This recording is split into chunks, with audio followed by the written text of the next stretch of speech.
Hai Bunda, selamat datang kembali di channel Para Murina Official. Bunda hebat anak sehat. Tempatnya bunda-bunda cari solusi sehat untuk tumbuh kembang si kecil. Di video kali ini kita akan bahas topik yang sering banget bikin penasaran. Kira-kira apa ya? Jadi kita bakal jawabin pertanyaan-pertanyaan bunda seputar kecerdasan si kecil. Mulai dari tanda-tanda anak cerdas hingga gimana sih cara mengoptimalkan kecerdasannya sejak dini. Jadi tetap simak videonya sampai akhir ya bunda. Kita langsung ke pertanyaan pertama yuk bun. Benarkah anak yang cepat bicara berarti lebih cerdas? Pertanyaan ini sering banget muncul.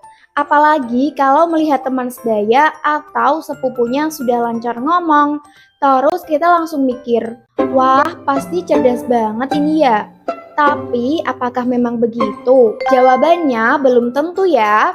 Tapi kemampuan bicara bisa jadi salah satu tanda atau indikator anak yang cerdas. Namun ayah bunda perlu tahu bahwa kecerdasan anak itu luas banget. Bukan hanya soal cepat bicara atau tidak. Howard Gardner, seorang psikolog dari Harvard University, menyebutkan bahwa ada berbagai jenis kecerdasan seperti kecerdasan logika, musikal, kinestetik, interpersonal, dan lainnya. Jadi bisa saja si kecil yang cepat bicara punya kecerdasan verbal dan linguistik yang menonjol. Tapi si kecil lain yang lebih pendiam mungkin punya kecerdasan visual atau logika yang kuat. Jadi ayah bunda jangan khawatir atau langsung membandingkan si kecil dengan anak yang lain ya. Fokus dulu aja di stimulasi yang tepat, yang penuh kasih sayang, dan sesuaikan dengan gaya belajar si kecil. Setiap anak itu unik dan mereka bisa tumbuh jadi anak yang hebat dengan cara mereka masing-masing. Sekarang kita ke pertanyaan yang kedua. Apa sih tanda anak memiliki kecerdasan di atas rata-rata? Pertanyaan ini sering bikin penasaran ya, terutama kalau si kecil menunjukkan hal-hal yang tidak biasa di usianya. Nah, memang ada beberapa tanda alami yang bisa jadi indikasi anak punya kecerdasan di atas rata-rata. Tapi ini bukan untuk membandingkan, melainkan untuk mengenali dan mengembangkan potensinya sejak dini. Yang pertama, si kecil mudah sekali mengingat, memahami, atau menyimpulkan sesuatu. Kadang cukup satu kali dijelaskan sudah langsung paham. Yang kedua, punya rasa ingin tahu yang sangat tinggi banget. Suka banget nanya ini itu, bahkan kadang pertanyaannya out of the box. Yang ketiga, memiliki fokus dan konsentrasi yang lama untuk hal yang disukai. Kalau sedang asyik bermain puzzle, menyusun balok, atau membaca buku, si kecil bisa duduk tenang dan larut dalam kegiatan itu. Itu adalah tanda deep thinking. Yang keempat, punya kemampuan bahasa yang maju. Misalnya, bisa menyusun kalimat panjang lebih awal dari teman sebayanya, atau menggunakan kata-kata yang tidak biasa untuk anak seusianya. Yang kelima, memiliki empati atau kepekaan sosial sejak dini. Yang keenam, kreatif dalam menyelesaikan masalah. Dan yang terakhir, memiliki daya ingat yang tajam. Kalau si kecil punya beberapa tanda di atas, bukan berarti harus dipaksa belajar lebih berat loh bun. Justru bunda bisa fokus berikan stimulasi yang tepat sesuai minatnya. Ajak bermain edukatif atau berikan ruang eksplorasi. Oke, kita lanjut pertanyaan ketiga ya. Apakah IQ anak bisa ditingkatkan lewat stimulasi? Jawabannya tentu bisa dong, karena IQ anak bukan sesuatu yang sepenuhnya tetap sejak dini. Meskipun faktor genetik berpengaruh besar, banyak penelitian menunjukkan bahwa stimulasi yang tepat sejak dini bisa membantu meningkatkan kognitif anak, termasuk IQ-nya. Stimulasi ini bisa datang dari berbagai hal loh bunda, seperti yang pertama, interaksi verbal yang rutin, seperti mengajak anak ngobrol dan membacakan buku cerita. Yang kedua, memberikan permainan edukatif yang mendorong anak berpikir kritis dan kreatif. Yang ketiga, menciptakan lingkungan yang aman dan mendukung perkembangan emosional.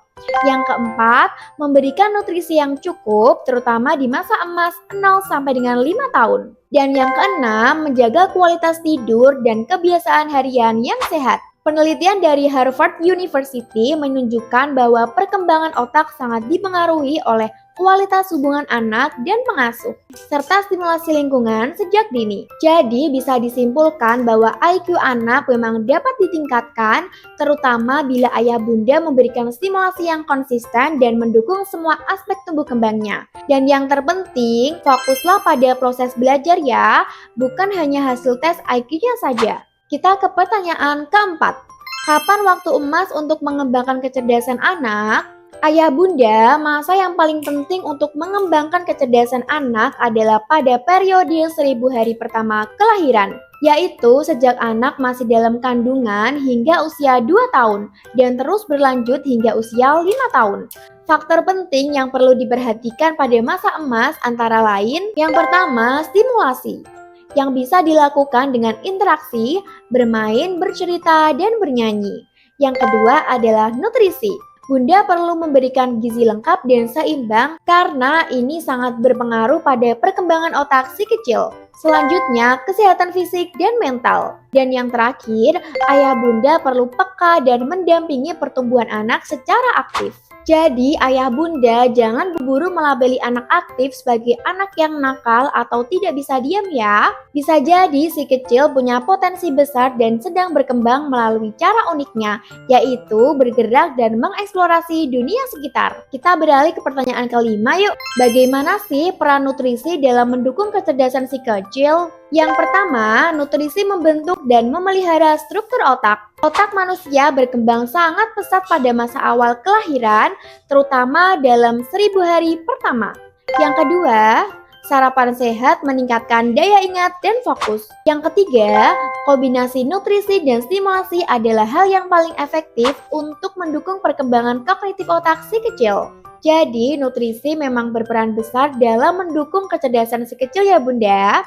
Mulai dari membentuk struktur otak, mendukung fungsi kognitif, hingga menjaga kestabilan emosi dan perilaku. Oke, kita lanjut. Apakah terlalu sering menonton video edukatif bisa bantu kecerdasan anak? Ayah bunda, zaman sekarang memang banyak sekali konten video edukatif yang ditujukan untuk anak-anak ya. Mulai dari belajar warna, huruf, angka, hingga keterampilan sosial. Tapi, apakah terlalu sering menonton video seperti ini benar-benar membantu meningkatkan kecerdasan si kecil? Jawabannya adalah tergantung pada usia anak, durasi, dan keterlibatan orang tua saat menonton. Berdasarkan rekomendasi dari American Academy of Pediatrics, anak usia di bawah 18 bulan sebaiknya tidak dikenalkan dengan layar sama sekali, kecuali untuk video call dengan keluarga. Hal ini karena perkembangan otak anak di usia dini paling optimal terjadi saat mereka bisa berinteraksi langsung dengan lingkungan nyata, bukan melalui layar.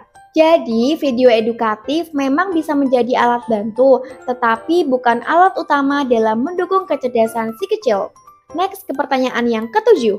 Apa perbedaan antara anak cerdas, cepat tanggap, atau anak yang hanya cepat hafal? Nah, biar bunda tidak bingung bedanya, yuk kita bedakan secara lebih jelas. Yang pertama, anak cerdas atau smart. Anak yang cerdas memiliki kemampuan berpikir, memahami, memecahkan masalah, dan membuat keputusan. Mereka tidak hanya menghafal informasi, tapi juga bisa menghubungkannya dengan situasi yang baru.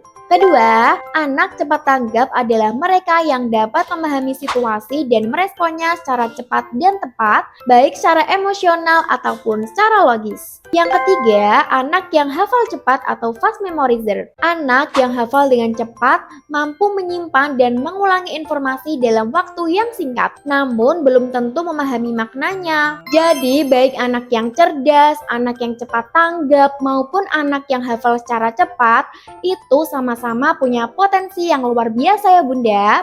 Yang terpenting adalah memberikan stimulasi dan dukungan yang sesuai agar si kecil berkembang seimbang, tidak hanya pintar menghafal, tapi juga mampu berpikir kritis, mandiri, dan empatik. Gak kerasa ya, kita sampai di pertanyaan yang terakhir, yaitu pertanyaan nomor 8. Apakah anak yang terlambat bicara tetap bisa tumbuh jadi anak yang cerdas? Tentu bisa ya bunda. Anak yang terlambat bicara tetap punya potensi besar untuk tumbuh menjadi anak yang cerdas. Keterlambatan berbicara tidak selalu menandakan gangguan kecerdasan loh. Dalam banyak kasus, anak yang mengalami speech delay masih memiliki perkembangan kognitif yang normal, bahkan bisa menunjukkan keunggulan di bidang lain seperti logika, visual, atau motorik. Alasan pertama adalah karena kecerdasan itu luas. Menurut Howard Gardner dalam teori multiple intelligence, kecerdasan anak tidak hanya diukur dari kemampuan verbal atau berbicara. Anak bisa jadi sangat cerdas dalam hal lain juga, seperti logika matematika, visual spesialis, musik, kinestetik atau gerak tubuh, interpersonal atau sosial, atau intrapersonal atau pemahaman diri. Alasan kedua adalah banyak juga loh anak terlambat berbicara tapi sangat pintar. Sejumlah tokoh terkenal seperti Albert Einstein dan Isaac Newton diketahui memiliki keterlambatan bicara sejak kecil. Namun mereka memiliki kemampuan berpikir yang luar biasa. Ini menunjukkan bahwa keterlambatan berbicara bukan hambatan mutlak bagi kecerdasan. Alasan ketiga, perkembangan otak tetap bisa optimal. Penelitian dari American Speech Language Hearing Association menjelaskan bahwa keterlambatan berbicara bisa disebabkan oleh banyak hal, seperti faktor genetik, kurangnya stimulasi, atau kondisi medis tertentu. Tapi hal ini bisa diatasi dengan dukungan dan stimulasi yang tepat. Yang keempat, ayah bunda masih bisa membantu dengan stimulasi. Dengan intervensi sejak dini seperti terapi wicara, stimulasi di rumah, atau asupan nutrisi yang cukup, anak bisa mengejar ketertinggalan dan tetap berkembang secara optimal. Studi oleh Rescorla menunjukkan bahwa banyak anak dengan speech delay pada usia 2 tahun dapat mencapai kemampuan bahasa yang setara dengan teman sebayanya pada usia 5 sampai dengan 7 tahun. Jadi, ayah bunda tidak perlu langsung khawatir berlebihan bila si kecil mengalami keterlambatan bicara. Gimana? Sekarang udah dapat insight baru belum nih bunda? Kalau bunda masih ada pertanyaan yang belum dibahas, bisa langsung tulis di kolom komentar ya. Dan jangan lupa untuk like, share ke sesama bunda, subscribe dan nyalakan loncengnya untuk dapatkan notifikasi konten edukatif seputar tumbuh kembang si kecil. Kalau bunda ingin tahu sosial media kami, bunda bisa follow di sini ya. Sampai jumpa di video selanjutnya bareng Para Merina Official. Salam sehat dan semangat untuk bunda dan si kecil. Para Merina, teman tumbuh anak Indonesia.